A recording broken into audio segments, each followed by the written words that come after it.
আসসালামু আলাইকুম। দূরে কাছে যে যেখানে বসে এই মুহূর্তে আমার ভিডিওটা দেখছেন তাদের সবাইকে মাহফুজা কিচেন বিডিতে ওয়েলকাম। আজ সল্টেড বিস্কিট চুলাই তৈরি করব। খুবই সহজে এবং খুবই ঝটপটে হয়, একদম আমি বলবো বাইরের টেস্টের চেয়েও ভালো হয়। খুবই মজাদার এরকম সল্টেড বিস্কিট। প্রত্যেকটা বিস্কিট খুবই সুন্দর হয়েছে। তো চলুন কথা না বাড়িয়ে আমরা মূল ভিডিওতে চলে যাই।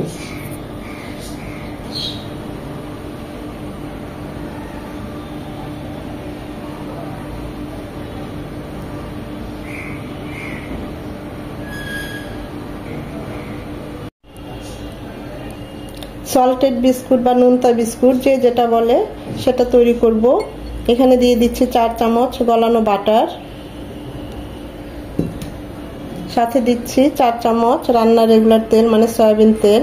চাইলে আপনারা পুরোটাই বাটার দিয়ে করতে পারেন, আবার পুরোটা তেল দিয়েও করতে পারেন, যে যেটা দিয়ে করে, আবার দুটো মিলিয়েও করতে পারেন। আমি দুটো মিলিয়েই করছি,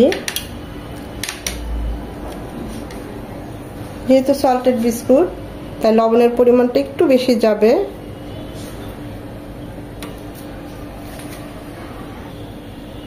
দিয়ে দিচ্ছি 2 চামচ চিনি। চিনিটা অবশ্যই লাগবে, যদিও সল্টেড বিস্কিট। বাটারের সাথে চিনিটা ভালোভাবে মিশিয়ে নেব। চিনিটা যেন একদম ভালোভাবে মিলে যায়, সেজন্য একটু ভালোভাবে এভাবে নেড়ে মিশিয়ে নিতে হবে। আর অবশ্যই চেষ্টা করবেন বাটারটা গালিয়ে দিতে। আমাদের চিনিটা একদম গলে গিয়েছে। এখানে 1.5 কাপ ময়দা নিয়েছি, সাথে দিয়ে দিচ্ছি 1 চামচ বেকিং পাউডার,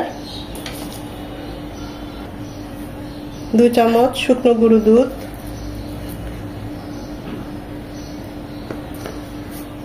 এখন এটা সব চেলে নেব।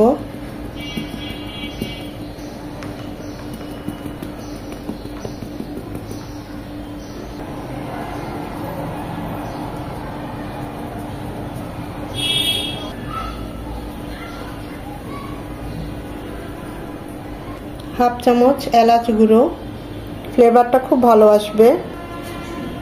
সবকিছু হাত দিয়ে এখন একটা ডো করব, একদম সফট না আবার একদম টাইট না।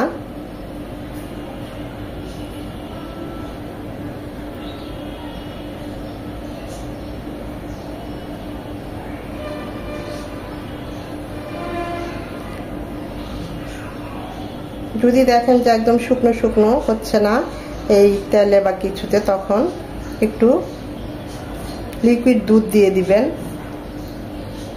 2 চামচ।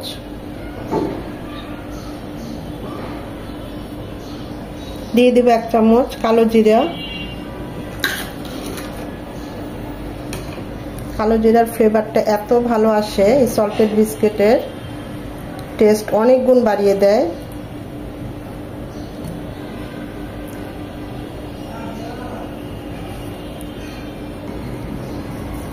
দু চামচ দুধ, জাল, এটা জাল করা ঠান্ডা ফ্রিজের ঠান্ডা দুধ, সেটা দিয়ে দিলাম।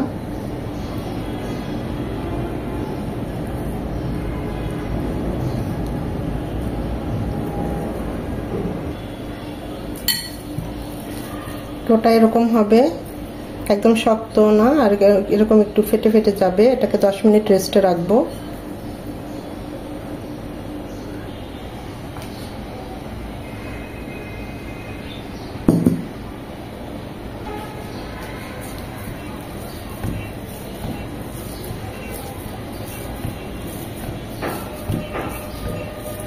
হাফ করে নেই, তাহলে রুটিটা বেলতে সুবিধা হবে।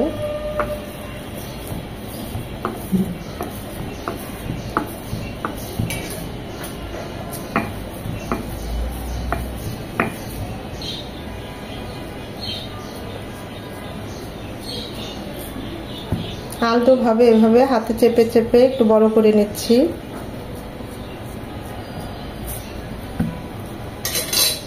এরকম ঘুটনি দিয়ে খুব জোরে না, আস্তে আস্তে এভাবে প্রেস করতে হবে। 4-5টা এরকম একটু ফাটা দিবে, এতে কোনো সমস্যা নাই।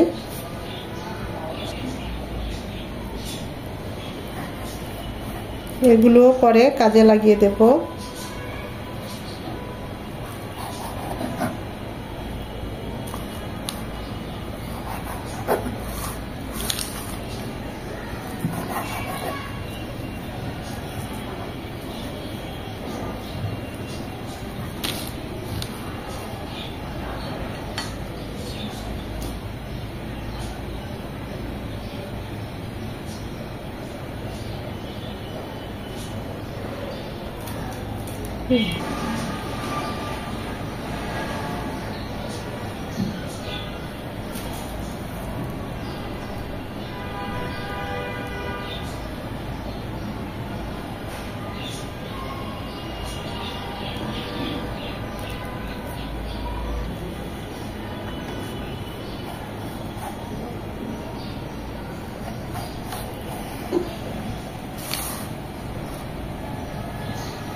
কেউ গোল করতে পারেন বা চারকোনা করতে পারেন, যে যেমন ডিজাইন করতে পারেন।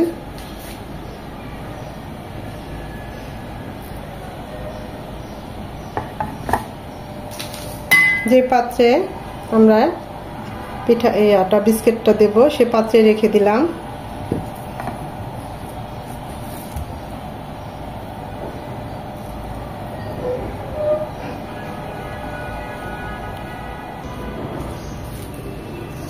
কিছু কয়েকটা এরকম গোল শেপ করে বানিয়েছি, আবার এই ধরনের শেপ করেও বানিয়েছি। এখন আমরা চুলায় চলে যাব।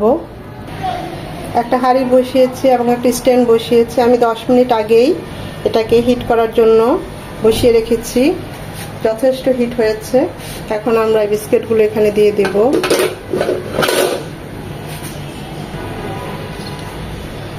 তিরিশ থেকে 35 মিনিট এটা আমরা বেক করব। পাশের চুলায় আমি এই প্লেটটাও বসিয়ে দিয়েছি। একই সাথে 30 থেকে 35 মিনিট এটাও বেক হবে চুলায়। 35 মিনিট পর আমি ঢাকনাটা খুললাম। আমাদের বিস্কুটগুলো দেখুন একদম হয়ে গিয়েছে। এটা ঠান্ডা হলে একদম মচমচে হবে, এখন অনেকটা নরম। এটা ঠান্ডা করে তারপর আপনাদের দেখাচ্ছি। খুব সহজেই ঘরে তৈরি করে ফেললাম আমরা নোনতা বা সল্টেড বিস্কুট। দেখতে পাচ্ছেন কতটা সুন্দর হয়েছে চুলায়। প্রত্যেকটা বিস্কুট আমি অবশ্য উল্টে দিয়েছিলাম, তাই এখানে এই কালারটা এসেছে। কিছুক্ষণ পর পর উল্টে দিয়েছিলাম।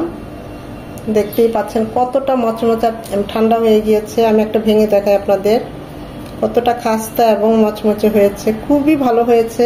আর টেস্টের কথা কি বলবো, দোকানের চেয়েও বেশি আমি বলবো টেস্টফুল। বিস্কিটের সাথে এরকম গরম গরম 1 কাপ চা হলে মন্দ হয় না। খুব সহজেই তৈরি করে ফেললাম। এখন থেকে আর বাইরে টাকা দিয়ে সল্টেড বিস্কিট কেনা লাগবে না, বাসায় বানিয়ে ফেলতে পারবো।